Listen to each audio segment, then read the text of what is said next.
Lost Tales of the Famed Explorer by Solus Aduro. Fragment 1. Only 3, Matius protested. 3 was barely a scouting party, much less a suitable expedition force. I was promised 9 at minimum. Taina put her feet up on the desk loudly. Best I can do, Matius. Your name doesn't hold the weight it used to.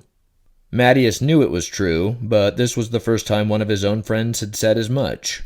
He noticed how cold Taina had become toward him when he told her that he intended to continue his mission.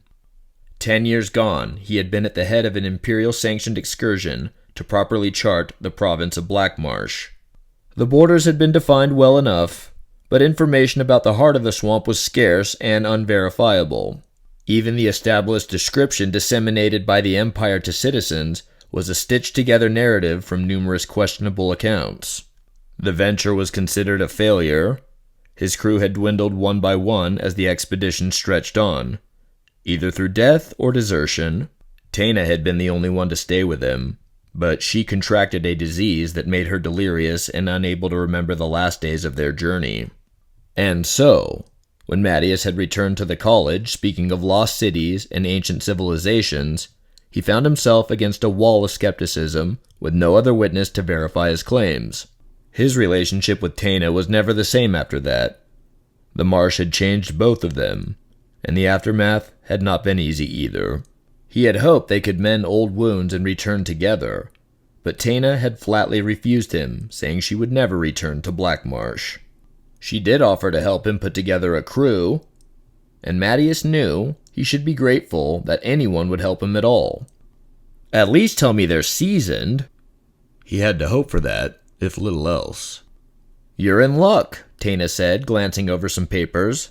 Well, assuming you can get along with the High Elf. She's a battle mage, so I'm sure you'll find a way. Solara is her name. Never heard of her. Matius raised a brow. He would be pleased to have such a skilled companion, but something told him to be wary. Why would a battle mage join me? Taina shrugged. It isn't a sanctioned mission as far as I can tell. My contacts don't know anything about her either. Maybe she wants to go for her own reasons. We can't be exactly particular in this case. Matius nodded. He would have to keep an eye on this elf. And the others? Riffin, a runaway slave. He's a young Nord, but eager. You know how important that will be. Before you argue, he can read and write, and has some skill in hunting and foraging. He survived on his own this long, after all. Give him a chance. An extra pair of hands was never bad, and the crew would be small enough that the young man couldn't get in the way. Still, Matius felt bad knowing how hard the journey would be on someone unprepared for it. And the third, you still haven't mentioned a guide. We won't get anywhere without a willing Argonian. You remember that much at least. Matius regretted saying that, but Taina ignored it. Rivergills, she said. An experienced Argonian guide, just like you asked for, and with only one catch. There's a catch? Matius sighed. You offered him the sum I promised. I did. Try to let me finish. Taina paused, seemingly just to make him wait. Rivergills will take you part of the way, at which point he promises to introduce you to someone who can get you where you want to go in half the time. A sensible person would walk away from this, Matius thought, but he knew he couldn't. He had waited a decade for another chance, slim as it might be. Matius had heard there were more secretive tribes in the swamp that knew hidden paths, and the idea of making safe contact with them was enticing enough to embolden him. Very well, Matius said. Thank you, Taina. He turned to leave, but stopped short of the door. Is there truly nothing I can say to make you come with me? It should be for both of us. I told you. I wouldn't return to Blackmarsh for all the gold in all the known worlds, Matius, and I wish there was something I could say to make you stay. Fragment 2. The sun was still high as they reached a suitable clearing for a camp. They could continue on, but many an expedition had become lost thinking they could chase the last bit of light. Early morning was the best time to travel. The swamp was sleepy and full come dawn. Matius set to gathering what he would need for a fire, taking care to stay near his companions. He decided to look for sticks and ferns as well. They could be used to hide the light, which Matius knew was a wise thing to do this deep in the marsh. He chose to say nothing of this to his new companions, who were as tired as they were bored. They say the ancient Argonians had golden scales that could blind lowly men in Mur. Matius hoped reminding the crew of the significance of their mission would raise their spirits. And the embellished version always made for a better campfire tale. They built their greatest city higher and higher until they reached the sun. "What happened then?" young Riffin asked. Matius had to admit he enjoyed the young man's curiosity. He intentionally held his answer, half hoping Rivergills would volunteer his own. Everything Matius knew of these legends had been the work of other imperial explorers and scholars. He had never managed to get an Argonian to speak of it. Rivergills simply sat basking in the sun as if he wasn't listening at all. As far as Matius could tell, the Argonian was asleep. "Some say it destroyed them," Matius continued, dropping off a bundle of sticks. "Others say they cracked it open like an egg and became gods." The elf Solara scoffed. "That's ridiculous," she said. "Everyone knows the sun isn't an egg." Thus far, Matius had learned little of the battle mage other than she was wholly committed to her own beliefs, most of which he recognized came from guild teachings. "What is it then?" Riffin asked. "A hole." Riffin scrunched his nose and looked up. "That's supposed to be a hole?" "Don't stare at it," Matius sighed. "Do you believe in the Golden City, Lady Solara?" Riffin asked. "She needs to be sure," Matius offered. Solara had refused to give her personal reasons for joining the expedition, so he guessed. Solara turned away from them and stared into the brush. She took out a broken compass and held it tightly. "I expect something of value could still be learned," Solara answered, "even if everything they believe is wrong." Rivergills opened his eyes. Fragment 3. For 3 days they traveled by water, and at night, Rivergills would show them where it was safe to stop and rest. On the first day, Rivergills made them stop under a rocky outcropping on the riverbank for several hours without ever saying why. Matius passed the time teaching Riffin about many of the strange plants and animals that occupied the swamp. He was far more interested in those he could not name, but he would not let himself be distracted by thoughts of trapping them for study. There were many-colored birds, giant beetles with shells the size of boulders, and scaled hounds that roamed in packs and fed on the carcasses of gray behemoths. Matius could think of no names for any of them. By the time they resumed the journey, night was falling. Rivergills assured them this was the time to travel despite protests from the rest of the group.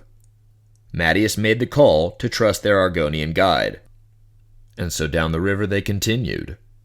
Even Solara joined them in gazing into the swamp, as it was now alight with strange luminescent jellies that passed mournfully through the trees.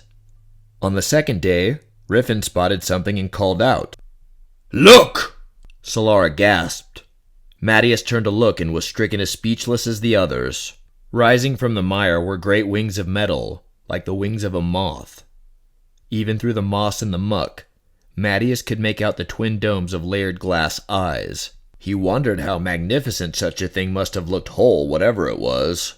Rivergills did not turn his gaze from the winding river before them. The fins on his head vibrated so quickly they made a low hum. "We have to stop! I must see this!"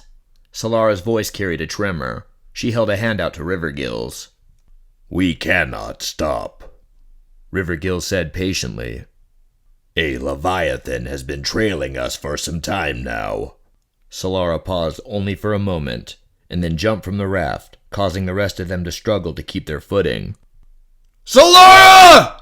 Matius yelled out as he tried to shift his weight and balance the raft. "Rivergills, slow us down." "We cannot stop," said Rivergills. Solara moved as quickly as she could through the muck, ignoring the protests of her crew. She unfastened her cloak and let it fly free so she could move more easily. She flailed and splashed as she made her way for the strange moth. "Lady Solara, come back!" Riffin yelled.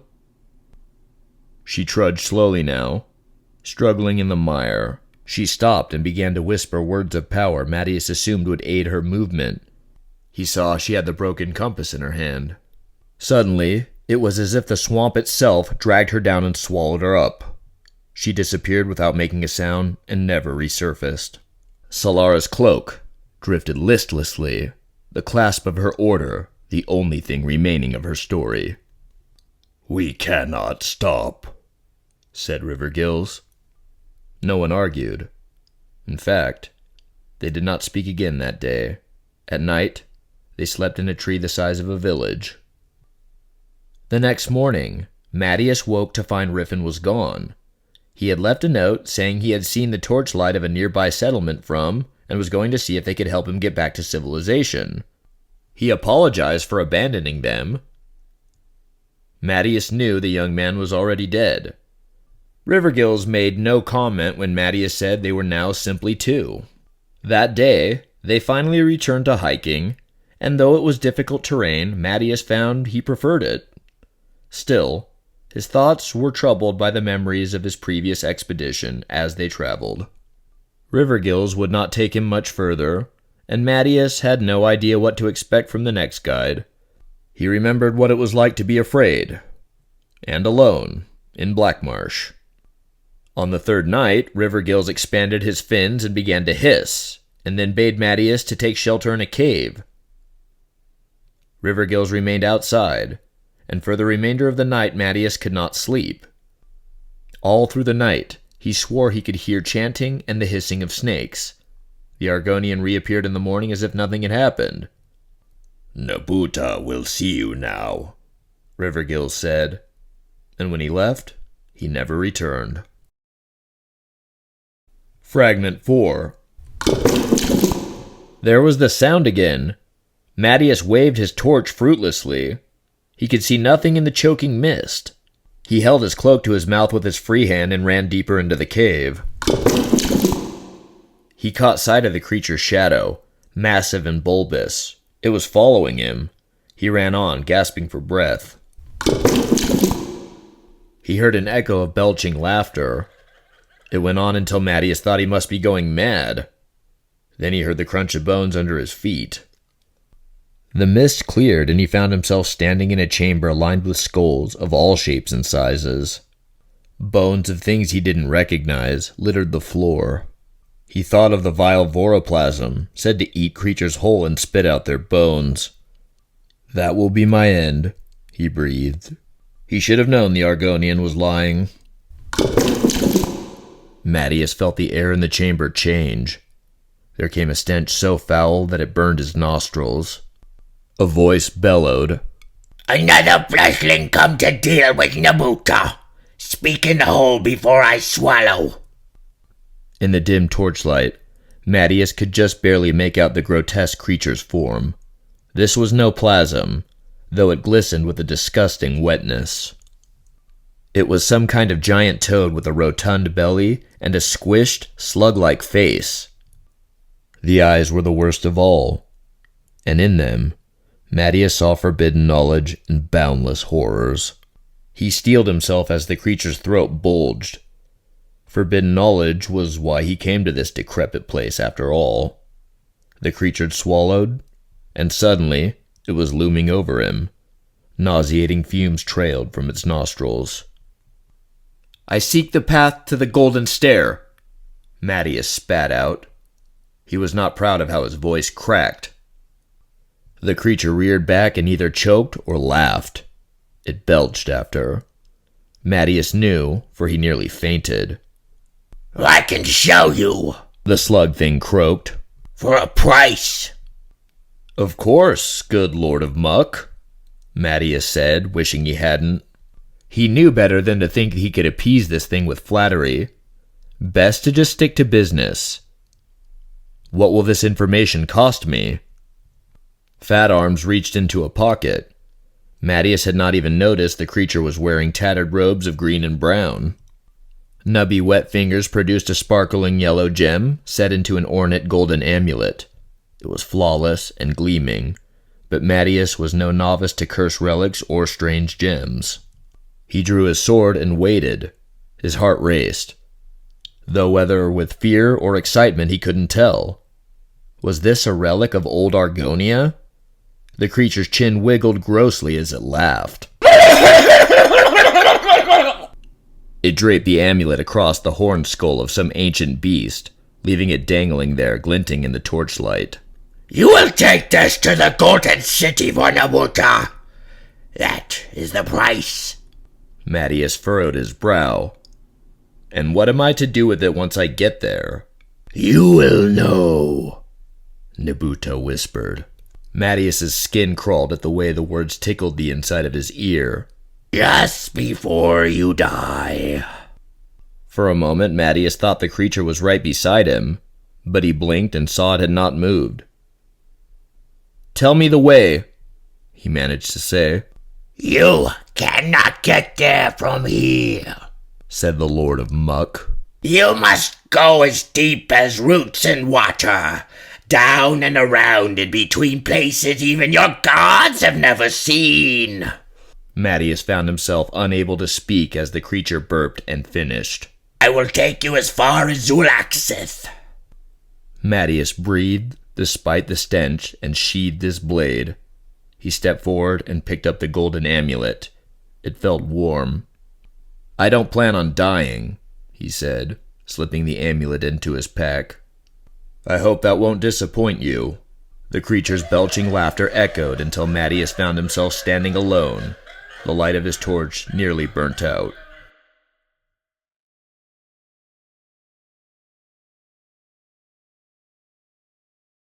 Fragment 5.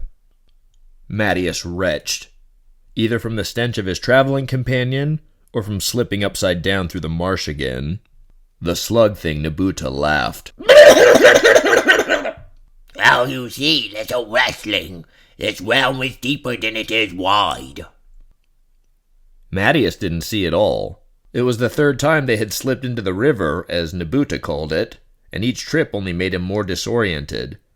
This last time he could have sworn he was watching himself drown. It felt like I was dreaming, Matius said. He coughed up a mouthful of sticky water. You were. The Lord of Muck offered nothing more, just pointed a stubby finger. Matius followed it and saw an archway of black stone above a clear path through a surrounding swamp. The archway was carved with the image of snakes and roots twisting around each other, and at its top was a skull with a forked tongue. He realized he would have to continue the journey alone from here, and his guide was unlikely to give him further aid. They reached the gates of Zulaxith. He feared it wouldn't prove close enough. Matius had an idea. He took out the golden amulet Nabuta had given him.